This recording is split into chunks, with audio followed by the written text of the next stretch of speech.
आज अमेरिका से 21 million dollar Bangladesh में आ गया, हमारे साहब विश्वगुरु बन के ढपली बजी। हिरेन जोशी का ग्राफ चल रहा है, ट्वीट पे ट्वीट, ट्वीट पे ट्वीट कि देखो साहब ये इधर से पैसा इधर गया, इधर गया, उधर गया। अरे साहब, नरेंद्र मोदी जी को डिस्टेबलाइज, अस्थिर करने के लिए 21 मिलियन डॉलर दिए। तो जब इतनी तिकड़ा में आप विदेशों में लगाते हो, आपके देश में 21 मिलियन डॉलर आया, तो ये तो आपके चेहरे पे तमाचा कि न जेम्स बॉन्ड ने कुछ किया, न चाणक्य ने कुछ किया, मेरी तो बिजनेस बांग्लादेश में बंद हो गई।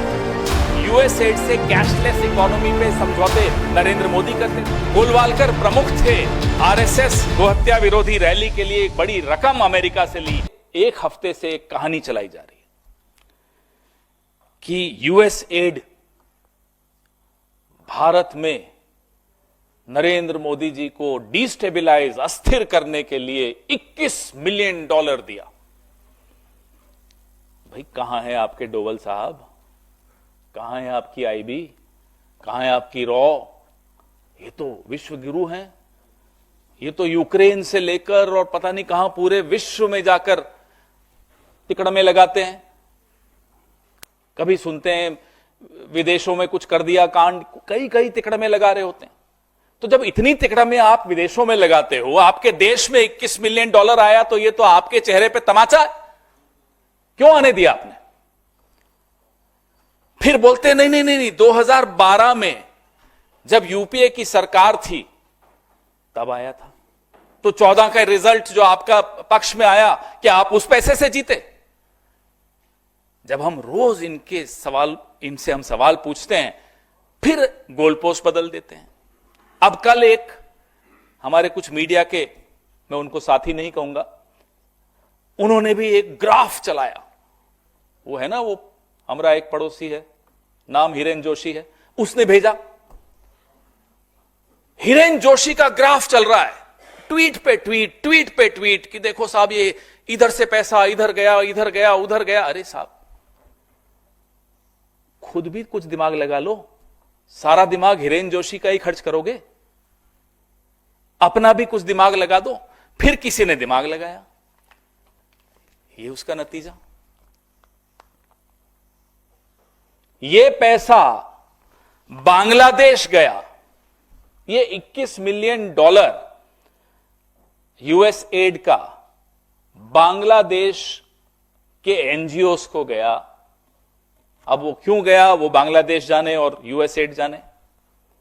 हम ये जानते हैं कि एक वक्त ऐसा था जब भारत के प्रधानमंत्री के पद की एक ऐसी साख होती थी कि अमेरिका तक को पीछे हटना पड़ता था। मैं बांग्लादेश 1971 की बात कर रहा हूं। आज अमेरिका से 21 मिलियन डॉलर बांग्लादेश में आ गया, हमारे साहब विश्वगुरु बन के ढपली बजा रहे। कुछ पता नहीं। बांग्लादेश में अगर अस्थिरता आती है तो उसका क्या प्रभाव भारत पे नहीं पड़ता? भारी प्रभाव भारत पर पड़ता है। अरे भारत पर तो पड़ता है, आपके अपने दोस्त अडानी पर भी पड़ता है। फिर भी आपने 21 मिलियन आ गया और आपको पता नहीं चला। सुबह से रात तक आपको नेहरू जी दिखते हैं, सपने में भी, अगर सोते हैं तो। सुना सोते भी नहीं हो, सोते जागते नेहरू जी, राहुल गांधी, नेहरू जी, राहुल गांधी। 21 मिलियन पड़ोस में आ गया। सुना है सरकार अस्थिर हो गई, आपके दोस्त की बिजनेस भी चौपट हो गई वहां।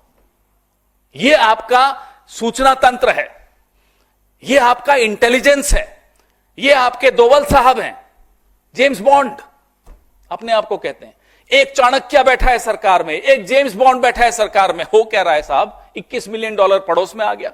अदानी जी बेचारे बैठे सोच रहे हैं कि न जेम्स बॉन्ड ने कुछ किया, न चाणक्य ने कुछ किया, मेरी तो बिजनेस बांग्लादेश में बंद हो गई। हम यूएसएड या जो भी ये फॉरेन फंडिंग एजेंसीज हैं, हम उनके खिलाफ नहीं है। देश में कानून है, कानून के तहत फंड्स आते हैं, एनजीओज भी लेते हैं, इनके एनजीओज भी लेते हैं, इंडिया फाउंडेशन भी लेती है, विवेकानंद फाउंडेशन भी लेती है। कौन नहीं लेता? लेकिन सिलेक्टिवली आप बोलें कि साहब कांग्रेस की सरकारों ने ले लिया। अरे जब स्मृति ईरानी ब्रांड एम्बेसडर थी यूएसएड की और सिलेंडर लेकर यहां सड़कों पर प्रदर्शन करती थी, तो क्या यूएसएड करवा रहा था वो प्रदर्शन? बताइए। अन्ना हजारे, उनका एक वीडियो मैं भी आपको दिखाता हूं। यहां आंदोलन किया, हमारी सरकार, उसके बाद चुनाव हारी, फिर वो अमेरिका में गए, रोड शो किया उन्होंने। फोर्ड फाउंडेशन का पैसा आता था, सबके सामने था, उसमें आरएसएस भी इन्वॉल्व थी। देखिए ये वीडियो, ये अन्ना हजारे जी घूम रहे हैं न्यूयॉर्क की सड़कों पर। And the son and daughter of Martin Luther King. He will also be sharing ideas with Silicon Valley entrepreneurs and speaking at the prestigious Wharton School. सच्चाई यह है कि मोदी साहब ट्रंप से ये एक तरफा रिश्ता निभाते हुए जो देश की साख पर, देश की आबरू पर जो बट्टा लगा रहे हैं, वो सच्चाई आपके सामने रोज आती है, रोज आती है। वहां जाते हैं, बिना बुलाए जाते हैं, पहली बात तो अनइनवाइटेड जाते हैं। जब शपथ थी तब बुलाया नहीं गया उनको, फिर भी गए।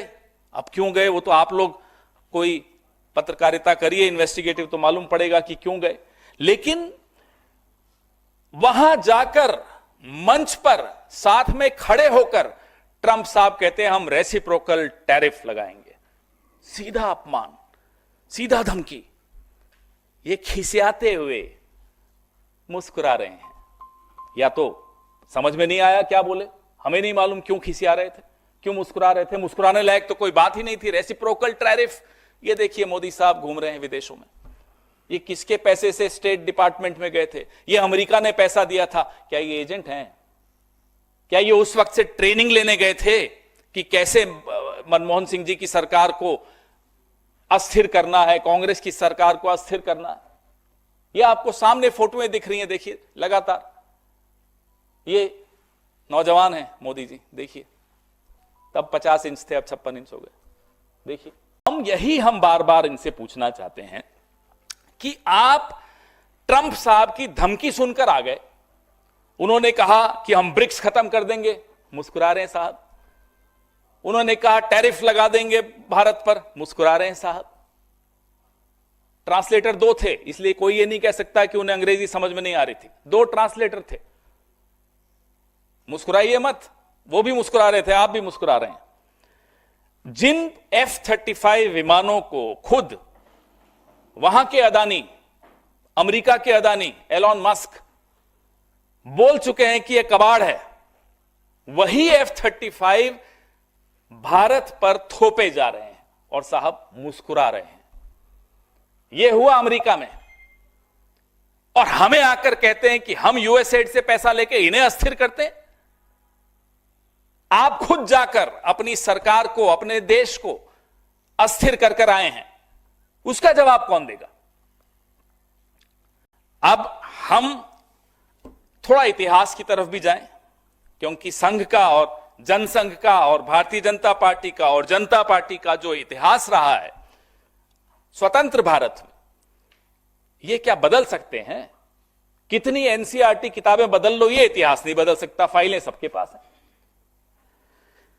इंदिरा जी जब प्रधानमंत्री थी, अमेरिका ने जयप्रकाश जी के लिए 74 में जो तारीफ की थी, पूरे आंदोलन की अमेरिका तारीफ करता था। क्यों? अमेरिका क्यों उस आंदोलन की तारीफ करता था, बताइए? संघ के 2 प्रमुख नेता दत्तोपंत ठेंगड़ी और संघ समर्थित सुब्रमण्यम स्वामी अमेरिका में जाके वहां की अखबारों के एडिटर्स से छपवाते थे इंदिरा जी के खिलाफ। वहां जाकर स्टेट डिपार्टमेंट में मीटिंग्स करते थे। क्यों? अमेरिका का क्या मतलब हमारे लोकतंत्र में? अमेरिका बदला लेना चाहता था 1971 में जो इंदिरा जी ने अपमान किया था उनका, जब बांग्लादेश बनाने गए थे। अमेरिका के हाथ में कठपुतली कौन बना वो बदला लेने के लिए? संघ। उससे भी पहले चलिए, जब नेहरू जी के खिलाफ गाय बचाओ वालों का आंदोलन हुआ, उस आंदोलन की फंडिंग अमेरिका कर रहा था। मैं नहीं बोल रहा, अमेरिका का एक जासूस ने खुद लिखा कि हम संघ को पैसे देते थे। संघ आज से नहीं, दशकों से अमेरिका से पैसे ले रहा है भारत की सरकारों को, कांग्रेस की सरकारों को अस्थिर करने के लिए। यह हमारा दावा है और यह दावा हमारा नहीं है, सीआईए के एक एजेंट का है। जब वो सीआईए से निकला, बच के भागा, उसने किताब लिखी, मैं आपको एनेक्सर्स दे रहा हूं, उसमें उसने स्पष्ट लिखा कि कैसे आरएसएस कठपुतली के तौर पे, और उस वक्त आरएसएस प्रमुख कौन थे? गोलवालकर। गोलवालकर प्रमुख थे। आरएसएस गोहत्या विरोधी रैली के लिए एक बड़ी रकम अमेरिका से ली और नेहरू जी की सरकार को न केवल गिराने का षड्यंत्र रचा, उस वक्त जो कांग्रेस के अध्यक्ष थे कामराज, उनकी हत्या की भी साजिश रची आरएसएस ने। यह है आरएसएस का योगदान, यह है आरएसएस की हकीकत, यह है इनका जो तथाकथित एक्सटर्नल इन्फ्लुएंस, विदेशी हस्तक्षेप। ये लोग कठपुतली बनते हैं और हम पर आरोप लगाते हैं। यूएसएड, फोर्ड फाउंडेशन कांग्रेस की यूपीए सरकार के खिलाफ कैसे इस्तेमाल हुआ, यह आप सब ने, क्योंकि आप भी उस वक्त रिपोर्टर थे, आपने देखा। अन्ना हजारे, अरविंद केजरीवाल का आईएससी आंदोलन क्या था, उसमें विवेकानंद फाउंडेशन, इंडिया फाउंडेशन का क्या रोल था, वो आपके सामने है। जब अन्ना हजारे यहां आंदोलन कर रहे थे, अनशन पर बैठे थे, तो लोगों के लिए जो वॉलेंटियर्स आए, उनको खाना खिलाते थे, वो संघ ने नहीं भेजे थे क्या? संघ का क्या रोल था? तो हम पर आरोप जब लगाओ, एक उंगली अगर हमारी तरफ करोगे तो 4 उंगलियां आपकी तरफ हैं, और हम अब चुप नहीं बैठेंगे। सच अब चुप नहीं बैठेगा, सच ऊंची आवाज में बोलेगा। अब लगातार मोदी सरकार के मंत्री यूएसएड के अधिकारियों से बात करते हैं, मुलाकात करते हैं। आपको फोटोज और एनेक्सर्स में दे रहा हूं। 2024 में पीयूष गोयल कि भाई 2030 तक शुद्ध शून्य कार्बन उत्सर्जन के लिए बैठक यूएसएड से की। ये यूएसएड से क्यों पैसे ले रहे हो साहब? आप लो तो देश के हित में है, कोई किसी और सरकार में कोई एनजीओ ले तो वो देश के विरोध में है। षड्यंत्र तो यह है कि 2016 की नोटबंदी से ठीक पहले यूएसएड से कैशलेस इकोनॉमी पे समझौते नरेंद्र मोदी करते थे। तो ये डिमोनेटाइजेशन क्या अमेरिका के कहने से हुआ? किसको लाभ पहुंचा रहे थे आप इस डिमोनेटाइजेशन से? अमेरिका के हाथ की कठपुतली बने हुए थे। करोड़ों करोड़ों हिंदुस्तानियों की नौकरियां गई, अनऑर्गेनाइज सेक्टर बर्बाद कर दिया, अमेरिका के कहने से किया। हम भी ये जानना चाहते हैं। कोविड में $100 मिलियन नरेंद्र मोदी जी ने यूएसएड से लिया। हम क्या मान लें कि आप भी उनके हाथों में खेल रहे हो? कहने को कोविड के लिए था, दरअसल कुछ और था। तो बोलने से पहले इन्हें 10 बार सोचना चाहिए, अपने संघ का इतिहास देखना चाहिए पिछले 70 सालों का, कि संघ ने कहां कहां से पैसे लिए, विदेशों में क्या क्या ये करते हैं, अमेरिका में संघ किन बड़े धनाढ्य लोगों के ऊपर निर्भर रहता है। अब मेरे मुंह से नाम निकल जाता, फिर केस होते हैं। यूरोप में क्या होता है, लंदन में क्या होता है, कौन है संघ के लोग लंदन में, और क्या क्या मीटिंग्स करते हैं, किसके खिलाफ मीटिंग्स करते हैं, किस तरह के षड्यंत्र रचते हैं, क्या किसी से छिपा हुआ है? हम भी 54 साल 7 महीने 40 दिन सरकार में रहे हैं, हमारे पास भी कुछ सूचनाएं होंगी। हम चुप हैं इसका मतलब नहीं कि हम वक्त पे नहीं बोलेंगे। हम चुप हैं इसका मतलब ये नहीं कि वक्त पे हम ऐसे कठोर कदम नहीं उठाएंगे कि संघ मुंह दिखाने लायक, शाखाएं तो छोड़ दीजिए, मुंह दिखाने लायक नहीं बचेगा। आज जो उछल रहे हैं, हमें मालूम है उनको कैसे बैठाना है और कब बैठाना है। अब यूएसएड की और मैं आपको बताऊं, देवेंद्र फडणवीस जी, मतलब पूरी लिस्ट है, अभी इतनी लंबी लिस्ट पढ़ूंगा तो पूरा दिन निकल जाएगा। 10 नवंबर 2022 को देवेंद्र फडणवीस जी उनसे आपसी सहयोग की चर्चा करते हैं। क्यों? यूएसएड का क्या मतलब है भारत में? अगर आपको लगता है यूएसएड इतना गलत है, आपके मंत्री, आपके मुख्यमंत्री, आपके उप मुख्यमंत्री, आपके तमाम संतरी मंत्री सब इन्हीं से मिलकर बात कर रहे हैं। क्यों? बीच में फिर कुछ इन्होंने कहा था कि भाई सोरोस से पैसा लिया, इन्होंने लिया, उन्होंने लिया। फिर हमने कहा कि साहब जो जयशंकर जी हैं उनके पुत्र, उनका क्या हुआ? हम हैरान हैं, ये सब जानते हुए भी इनको लगता है कि हम बोल देंगे और बात चल गई तो चल गई। अब आप सरकार में बैठे हो, गैर जिम्मेदाराना तरीके से बात करना इनको बंद कर देना चाहिए।